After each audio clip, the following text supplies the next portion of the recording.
start here. Hello, everyone. Thank you so much for joining us. I hope you're having a great Monday. I know that it's a little hard to start sometimes, but today has been exciting. It's been full of energy, and I'm so excited to be able to introduce our amazing host and guest of the day. For those who don't know me, my name is Josué Donaegui, and I am the Arizona State Director with Poder Latinx. Poder Latinx is a civic and social justice organization. Our mission is to build a political wave where Latinos, like myself, are decision makers of our political process and play a vital role in the transformation of our economy and country. Our work includes issues based on organizing, leadership development, expanding, and the electorate in years and around civic engagement. Without further ado, I want to introduce Evelyn, one of our amazing poderosas, who is then going to be hosting the event and having amazing conversation with our very special guest. Thank you so much, Josué. My name is Evelyn Chavez. I am a North Carolina fellow. We have the honor of hearing from one of our madrinas who is paving the way for other NC Latinas to follow. Now, time to welcome our distinguished guest speaker. It is my pleasure to welcome our madrina, la doctora Nieves, primary care pediatrician. Before we do begin with our questions, I welcome our speaker to briefly introduce herself.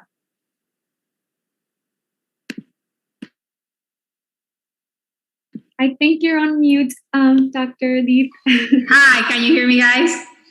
Yeah, thank you for the invite. I'm honored to be part of this important conversation that we should be having in our community. Like you said, I'm a community pediatrician. I have 10 years of experience. I work in the Durham area with underserved population, mainly Latinx people, and I've been doing a lot of collaboration with different organizations trying to get vaccines access and equity and testing and educating our people to make sure they're safe and they're well informed about this pandemic. Thank you so much. It is a pleasure to have you, and we will begin with our questions. In one recent survey from the Kaiser Family Foundation, 25% of parents with children ages 12 to 15 said that they had no intention of getting their kids vaccinated, while 18% said that they would only do so if their child's school required it.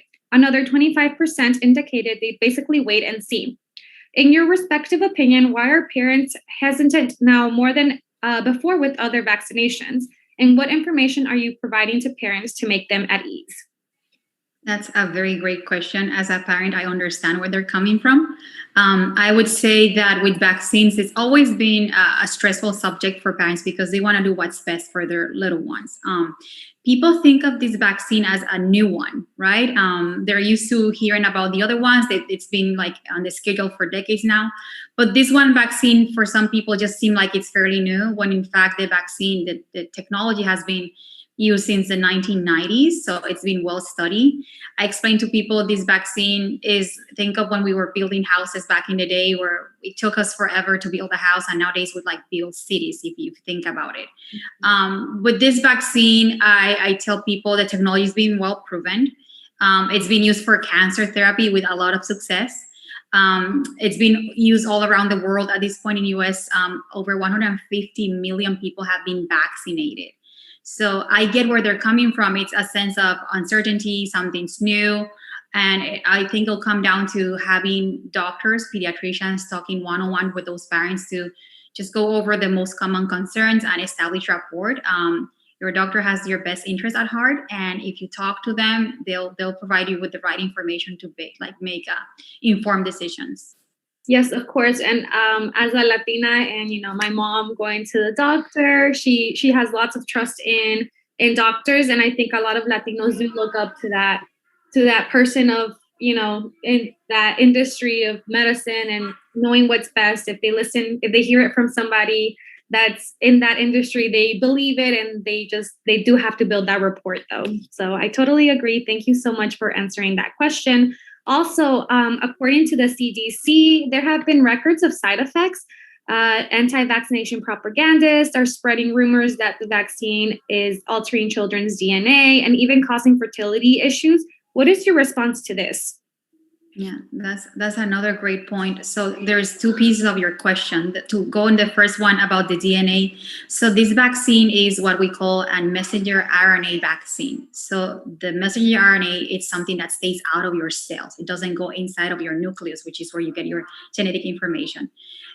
Messengers RNA are like the mailman. They go, they drop a letter under your door, and that's what you get information. So they don't get inside of your house. That happens the same with a messenger RNA. So you don't get any DNA changes. Then, so it's impossible for that to happen. Then for the fertility issues, someone suggested that a protein in the vaccine, the messenger RNA, and some protein in the placenta were very similar. And when I gave you the vaccine, I was training your body to fight this one protein. So if you got pregnant later on, you would think this is the coronavirus, right? So we know now that that's not the case. These proteins are completely different.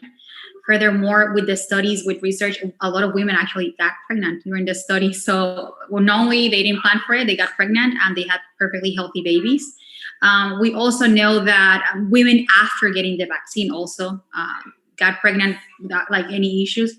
And most importantly, a lot of women have gotten pregnant after having the actual COVID disease, which if you think about it, if that messenger RNA has a piece of that protein, COVID has millions of copies of that. So it's not scientifically possible for you to get issues with, pregnancy or fertility because those proteins don't look like not from the same family as people used to think. Yes. Wow. Thank you so much for clarifying that. I know a lot of people do have, that uncertainty, and then it just kind of, it builds even more like just scare of getting the vaccine or what's it going to be for kids in the future. So thank you so much for answering that in the best way possible. And it's it's clear to understand where you're coming from and where the science view of that is coming from as well. So right now, the vaccine is catered to children 12 to 15, of course. And when do you think that the vaccine would be available for the kids that are younger than the age of 12? The vaccine has a Pfizer vaccine. That's the one that's far ahead from like Moderna. Pfizer is the only one that's been approved for children 12 and older. The other vaccines are not approved yet. So Pfizer has been studying kids 11 to 6 years old since mid-March. They're collecting data and they're also monitoring the kids have gotten the vaccine, the ones that are 12 or older. And we're hoping, crossing our fingers, that we would get this vaccine approved by fall. So by the time school starts, and I tell people, as soon as the vaccine is available, my kids are going to be lined up there and they're going to get the vaccine as soon as I can. Yes, no, and it's very nice to hear that from a doctor because, a lot of Latinos, we follow, like I said, we follow what doctors say. We know that you guys are, up there and you know what you're talking about, and it's easy to follow along. And if a doctor says so, then, it's like we believe it, or, we know they know what's best for us. You guys are not going to like tell us what's wrong, or like, you're not going to give us the wrong information. But in that sense of, getting our kids vaccinated for back to school, in some states, the school board has decided to make the masks now optional. So in your medical opinion, should kids continue to use the mask in school or just let it go completely? So we are well aware of a mutation. There's a new variant. It's called the Delta, and it's called strain of interest, meaning it is more infectious. It's more contagious than the ones that we have circulating right now. So far, the vaccine has been protecting everybody from that mutation, the one that's going around.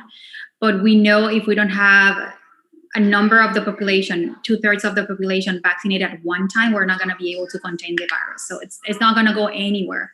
So because our kids are not vaccinated, I would highly encourage everybody to have their kids wear their mask until they get the vaccine. Also, we don't want to be carriers. And even though that's a slight chance for that to happen, I think we all should do our part and make sure everybody's safe. And that starts with us. Yes, I couldn't agree anymore. Like, it's on us as a person. We decide what's best for everyone else in a sense, because if we're not taking care of ourselves, we're not taking care of everyone around us.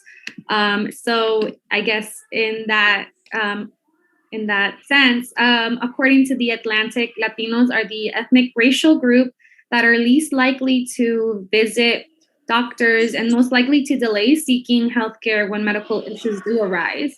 With that being said, it is highly suggested that we do inform our Latino families about the vaccine and how important it is to get during these difficult times. Necesitamos cuidarnos entre nosotros.